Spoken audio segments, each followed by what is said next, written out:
My name is Eric Larsen. I'm a polar explorer and an expedition guide. I focus on expeditions to really cold places. From a logistical standpoint, actually there's each kind of adventure I've done poses different types of challenges.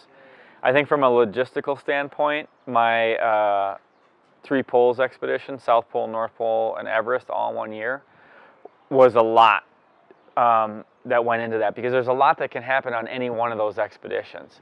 And so to pull all 3 of those off in a year period was a huge accomplishment, and one that I never thought I was going to be able to do until we were standing on the top of Everest. They're all cold places that are changing very dramatically. I think when you look at, the reason I put those trips together is they're kind of the 3 most iconic cold places on our planet. And technically Everest is considered the Earth's 3rd pole, the highest point on our planet. So the top to bottom and the roof of the world, I thought was a very symbolic adventure. Well, the clothing is very different. When you're traveling, 6, 7, 8,000 meters with less oxygen, your body reacts much differently to the cold than it does in the Arctic or Antarctica. And so even though the temperatures are considerably warmer than they are in the Arctic and right about the same as Antarctica, we actually end up traveling in a lot more layers, big down suits, because the cold feels much more severe to us. So the equipment is definitely a lot more, the equipment is definitely much more different in mountaineering than it is for polar travel. I think any adventure to a cold place right now is discovering the place as it exists today, and how the Arctic, Antarctica, Everest, all the other mountains, they're in a much different state today than they've ever been in history, due to the fact that a lot of the ice is melting and changing. And so understanding what these places are like right now, I think, is very important.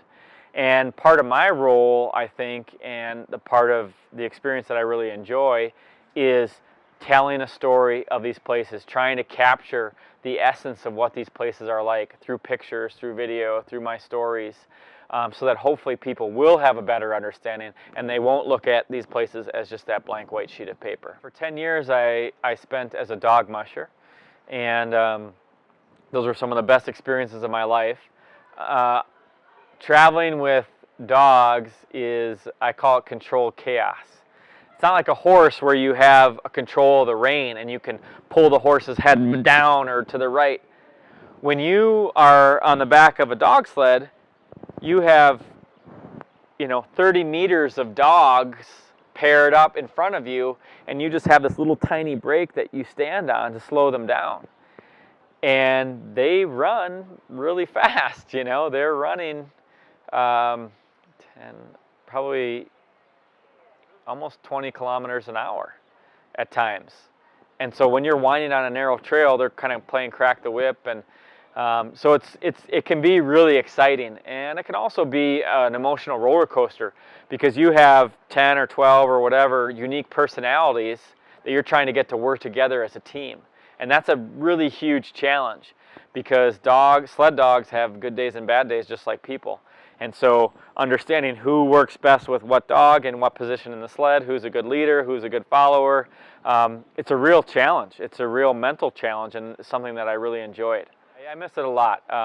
I will say though, it's also a lot of work. Like when I was racing, we would basically race for 6 hours and then rest for 6 hours. But that 6 hours of rest was really only about 2 hours of rest for the musher, and the other 4 hours was taking care of the dogs, massaging them, making sure they had warm food to eat, putting jackets on them while they're resting, all this stuff.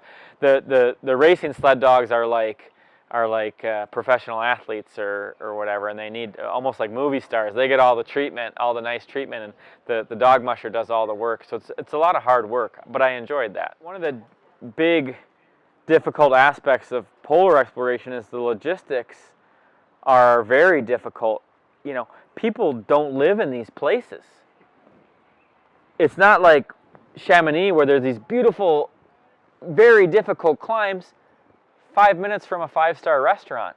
Just getting to the starting line is a huge expedition. So our budgets are several $100,000 just for the logistics. That doesn't even include all of our equipment.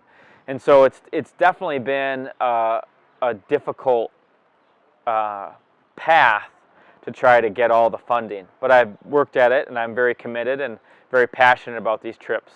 It's much easier to do these trips without a camera, without updating a website. It takes energy to do those things. It takes away from your ability to move forward. But for me, those are important parts of telling my story and getting people interested in the venture to understand that place a lot more. I mean, I don't mind being without internet, but it's hard for me to pay the bills without having the internet connected. And my mission is to tell the story of those places. And so I don't look at it as like a disadvantage. I look at it as an opportunity to share my experiences with people who most likely either don't want to go to those places or don't have the ability. But that doesn't mean they're not interested. So I see it as a positive. So my son is just almost 3 years old.